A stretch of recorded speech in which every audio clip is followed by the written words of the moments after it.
The text message was simple, just 7 words that would change everything. He broke the door again, Mom. Sarah Martinez stared at her phone screen, her hands trembling as she read the message from her 12-year-old son, Tommy. She was stuck at work, another late shift at the diner, while her ex-husband Mark was supposed to be having his supervised visitation. But Mark had been drinking again, and when he drank, the rage that lived inside him found its way out through his fists and whatever else was within reach. Tommy had learned to hide in his bedroom when his father got like this, barricading himself behind furniture and sending these coded messages to his mother. The broken door meant Mark had gotten violent again, probably punching through the thin wooden barrier that separated Tommy's small sanctuary from the chaos outside.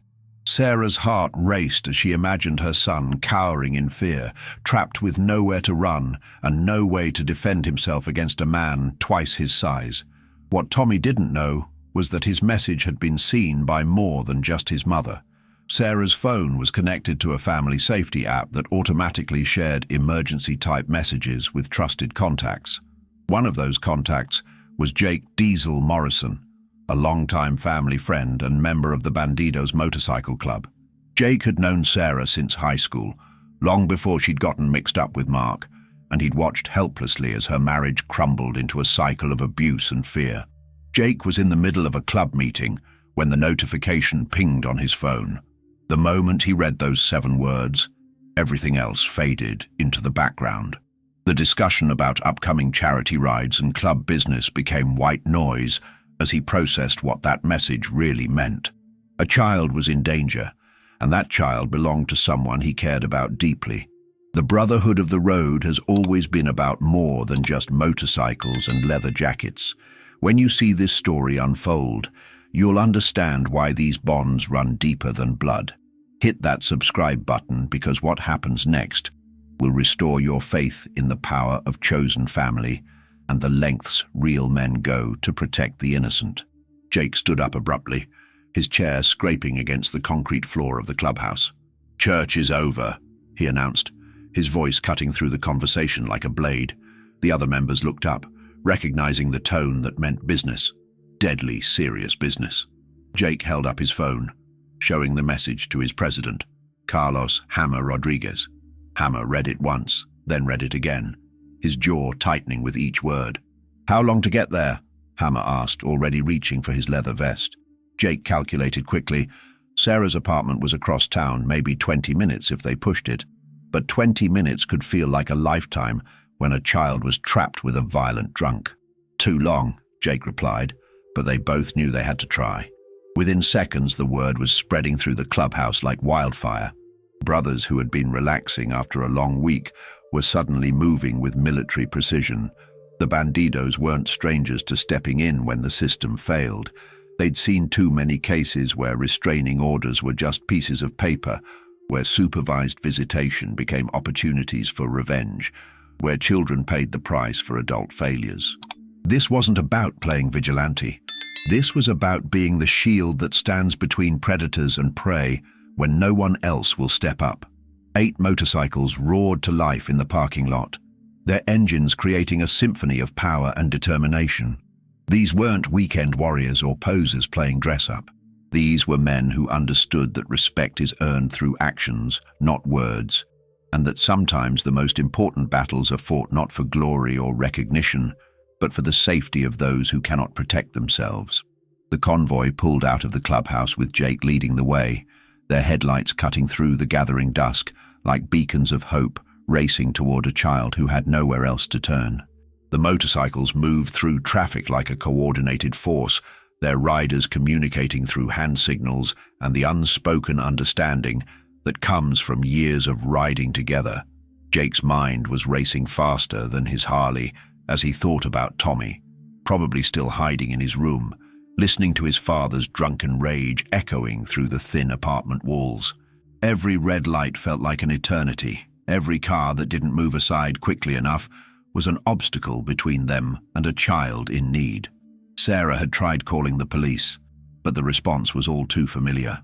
"We'll send someone when we can," the dispatcher had said, explaining that domestic disturbance calls were low priority unless there was immediate evidence of physical violence.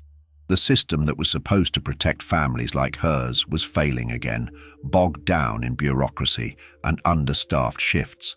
But the Brotherhood didn't operate under those same limitations. As they approached Sarah's neighborhood, Jake could see the flashing lights of a police cruiser in the distance.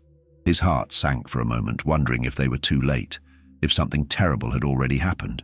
But as they got closer, he realized the police car was parked at a convenience store 3 blocks away. The officer inside filling out paperwork, completely unaware of the crisis unfolding just down the street. The apartment complex came into view, a rundown collection of 2-story buildings that housed working families struggling to get by. Jake could see Sarah's car in the parking lot. She had made it home from work, but her small frame would be no match for Mark's alcohol-fueled aggression.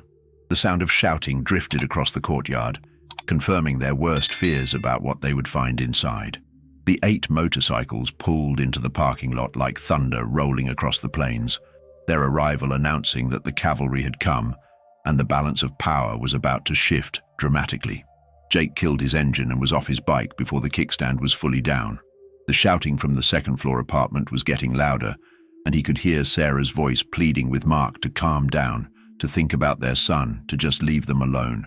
But Mark's responses were slurred and aggressive, the words of a man who had lost control and was taking his failures out on the people who should have been able to count on his protection. The other bandidos formed up behind Jake as they climbed the external staircase, their boots heavy on the metal steps. These weren't men who went looking for trouble, but they were absolutely prepared to finish it when trouble found innocent people. Hammer positioned 2 brothers at the bottom of the stairs while the rest approached the apartment door. The sound of splintering wood came from inside, followed by Tommy's terrified scream. Jake didn't bother knocking. The door was unlocked, hanging crooked on its hinges from where Mark had apparently kicked it earlier. Inside, they found a scene that made their blood boil. Sarah was backed against the kitchen counter, her lip bleeding, while Mark stood over her with his fist raised. Tommy was pressed against the far wall, tears streaming down his face, too terrified to move or speak. "That's enough," Jake said, his voice calm, but carrying the weight of absolute authority. Mark spun around, his alcohol-clouded eyes trying to focus on the leather-clad figures filling his doorway. For a moment, the apartment was silent except for the sound of heavy breathing and Tommy's quiet sobs. Mark was drunk, but he wasn't stupid. He could see that the odds had just shifted dramatically against him. The confrontation that followed would become legend in the neighborhood, not because of violence, but because of the restraint and precision with which 8 bikers dismantled a bully without throwing a single punch. Mark tried to puff up his chest, alcohol giving him false courage as he faced down the bikers. "This is none of your business," he slurred, pointing an unsteady finger at Jake. "This is between me and my family." But his voice cracked slightly, betraying the fear that was starting to cut through his drunken bravado. Jake stepped forward slowly, his hands visible and empty, showing that he wasn't looking for a fight, but his presence alone filled the small apartment with an undeniable authority. "You made it our business when you put your hands on them," Hammer said from behind Jake, his voice carrying the weight of someone who had seen too much violence in his life to tolerate it being directed at the innocent. The other brothers spread out slightly, not threatening, but making it clear that Mark was surrounded by men who wouldn't be intimidated by his size or his anger. Sarah grabbed Tommy and pulled him close, both of them watching in amazement as the dynamic in the room shifted completely. Mark, who had seemed so large and dangerous just moments before, suddenly looked small and pathetic surrounded by men who understood the difference between strength and bullying. These bikers didn't need to raise their voices or make threats. Their reputation and presence spoke louder than any words could. "Here's what's going to happen," Jake said, his tone conversational but leaving no room for argument. "You're going to leave, now, and you're not coming back, ever." Mark started to protest, but Jake held up a hand, stopping him mid-sentence. "We're not the police, Mark. We don't have to follow their rules about evidence and procedures. We just have to follow our rules about protecting families." The message was crystal clear, and Mark's alcohol-fogged brain was finally starting to process the reality of his situation. He was facing men who had dedicated their lives to brotherhood and protection, and he had just proven himself to be everything they stood against.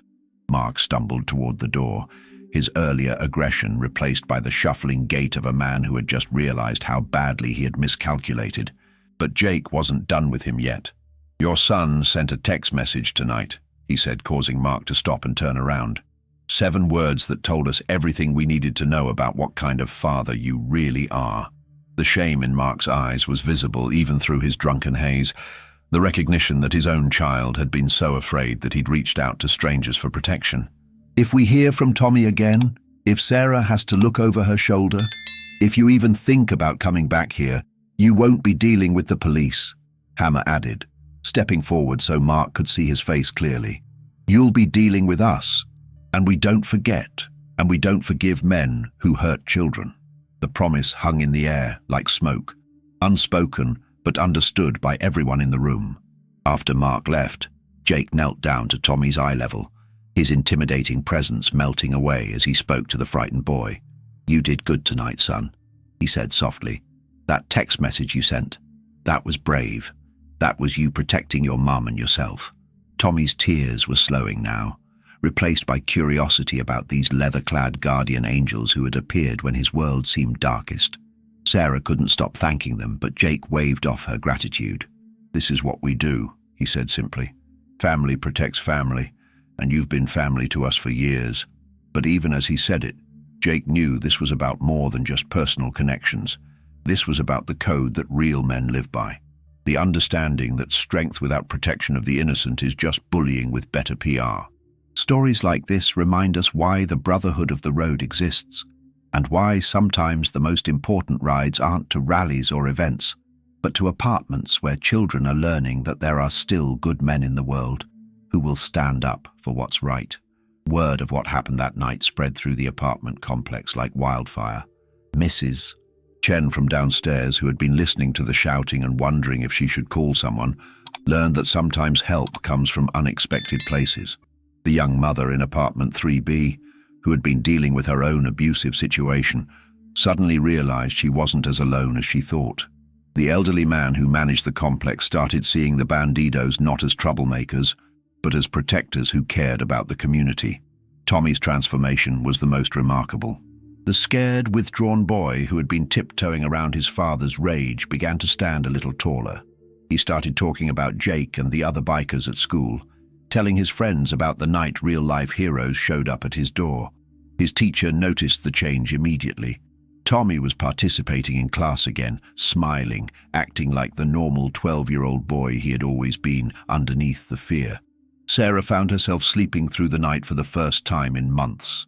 The constant anxiety that had been her companion, the jumping at every sound that might be Mark's footsteps on the stairs, began to fade. She started making plans again.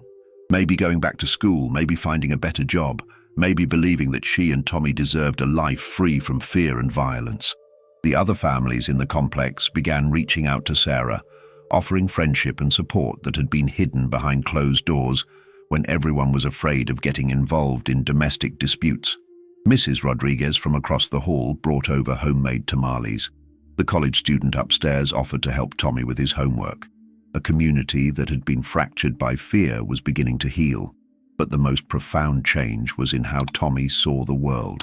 He had learned that there were men who used their strength to protect rather than intimidate, who kept their promises and showed up when it mattered most. 3 months later, Tommy sent another text message, but this one was different. "Jake, I made the honor roll. Mum says we can come to the bike show if you want us there." The transformation from that terrified child hiding behind furniture to a confident young man proud of his achievements was a testament to what happens when good men step up and show children what real strength looks like. The Bandidos' intervention had created ripples far beyond that single apartment.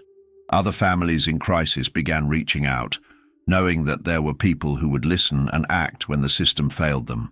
The club started organizing community events, bike safety courses for kids, and fundraisers for domestic violence shelters. They became a bridge between the biker community and families who needed to know that protection and strength could coexist with compassion and justice. Jake kept Tommy's original text message saved on his phone, a reminder of why the brotherhood exists and what it really means to live by a code of honor. He broke the door again had become a rallying cry within the club, a symbol of their commitment to being the door that stands between predators and prey, the shield that protects those who cannot protect themselves. The story spread throughout the biker community, inspiring other clubs to look for ways to make a difference in their own communities.